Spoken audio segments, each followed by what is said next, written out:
Is this someone you know? Don't let this be you.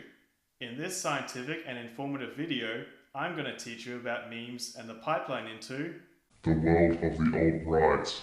But first, we have to take a look at what a meme is. Relevant literature describes memes as a stylistic device that employs culturally relevant humor in a picture or video. Well, most of them anyway. As the definition implies, memes are not inherently bad. Often they are only meant humorously. However, like any medium, memes are an effective tool for spreading ideas. So, I still fail to see why we should be concerned with memes. Silly Timmy, the implications of this are devastating. You see, people who view extreme memes begin to shape their ideology around them. Investigations of the social media group, the Proud Boys, show that these groups use memes and lingo to build a sense of group identity. But the Proud Boys don't have bad intentions. They only realize that white men are under attack.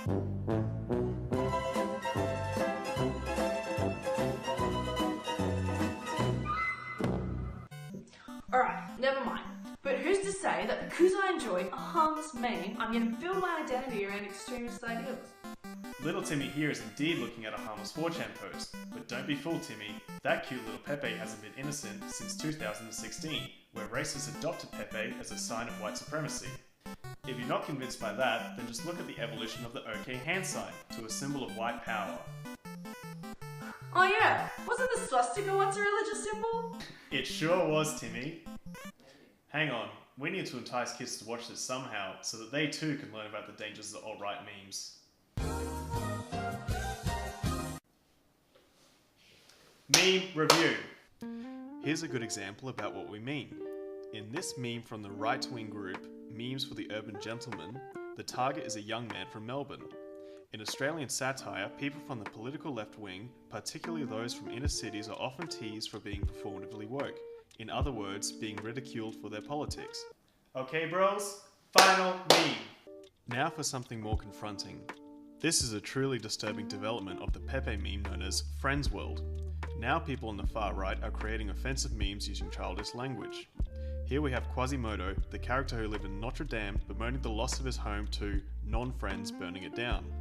In this context, non-friends is a dog whistle term for Muslims, as there was a conspiracy theory circulating that Muslims were responsible for the recent fire that destroyed Notre Dame. So, what's the problem with these? Who cares if people are mean on the internet? Well, research has shown that memes can act as a heuristic and indoctrinate people to commit acts of extremist violence. Consider how the shooter of Christchurch was motivated by toxic ideas that are heavily prevalent in far-right meme culture. His adoption of memes in his manifesto and during his attack were used to spread his message, especially to younger audiences. Or what about a later attack that was inspired by the Christchurch shooter? 9 days after the attack, a synagogue in San Diego was attacked, leaving one dead and multiple injured. Both the perpetrator of this attack and the Christchurch shooting posted their manifestos on 8chan, though in this case the shooter also thanked the community for quote-unquote red-pilling him. And these are just the memes that we can show you. Beyond the acts of extremist violence, memes are being increasingly used to shape our political beliefs. During the interference of the 2016 presidential election in the United States, Russian intelligence services leveraged the power of memes to sow discord in America. One meme posted on the Instagram group Born Liberal shows a hand holding onto a bunch of people who have television sets for heads, with a quote from George Orwell: "People will believe what the media tells them to believe." However, George Orwell never said this, but amidst the accusations of fake news by the Trump campaign, this rhetoric contributed to the polarization of America. Another example of this can be seen in our recent federal elections in Australia. A coalition of right-wing parties coordinated to spread anti-Labor memes on Facebook.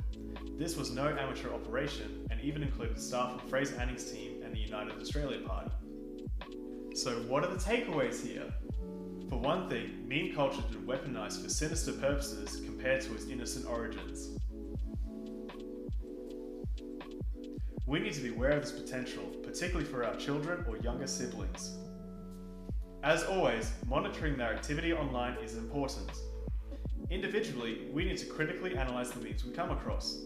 That means dissecting who the producer is, the target audience, and what their intentions might be in sharing the meme. As always, thanks for watching guys. See you later bros. Bro fist.